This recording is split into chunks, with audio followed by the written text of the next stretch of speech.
এই গরমে কলিজা ঠান্ডা করার মতো একদম পারফেক্ট হবে, কোনো রকম ফেটে যাবে না, ভেঙে যাবে না, মাঝখান দিয়ে একদম পারফেক্ট হবে এরকম একটি পুডিংয়ের রেসিপি। আসসালামু আলাইকুম, welcome to my secret kitchen. সবাইকে স্বাগতম।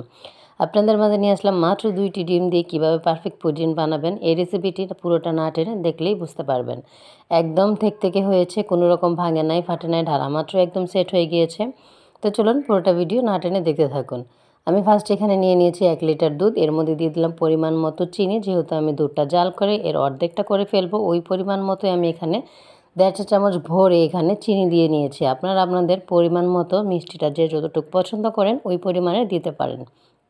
চিনিটা দিয়ে আমি অনবরত নাড়াচাড়া করে চুলার আঁচটা একদমই লোতে রেখে প্রায় আধা ঘন্টার মতো সময় নিয়ে একদমই চুলার দুধটা জাল করে শুকিয়ে নিতে হবে। একদম লাল লাল যতক্ষণ না ঘন হয়ে গিয়েছে। দেখতে পাচ্ছেন আমি প্রায় অর্ধেকটা দুধ শুকিয়ে 1 লিটার থেকে আমি হাফ লিটার করে নিয়েছি।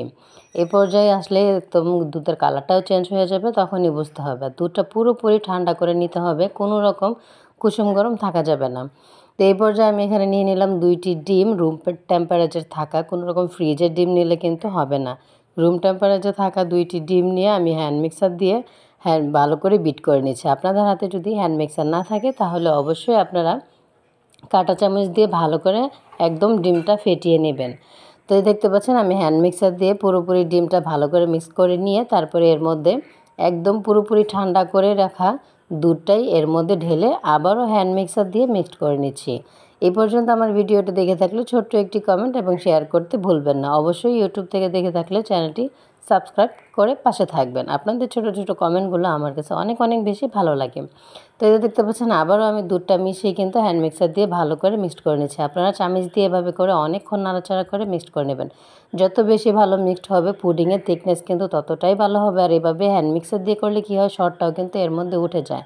তো দুধটা আমি আরেকটা বাটিতে ঢেলে নিচ্ছি, যেহেতু আমি একই পাত্রে দুধটা সেট করব পুডিংটা। তো এই পর্যায়ে আমি তৈরি করে নিচ্ছি ক্যারামেল। 1 টেবিল চামচ চিনি দিয়ে অল্প একটু পানি দিয়ে একদম অনবরত নাড়াচাড়া করে একদম কালারটা যখন লাল লাল হয়ে যাবে তখন ওইটাই ক্যারামেলে তৈরি হবে। আমি ক্যারামেলটা তৈরি করে যে পাত্রে পুডিংটা সেট করব ওই পাত্রে ঢেলে ব্রাশের মতো করে পুরোটা পাত্রে আমি পুডিংয়ের ক্যারামেলটা একদম ছড়িয়ে নিচ্ছি।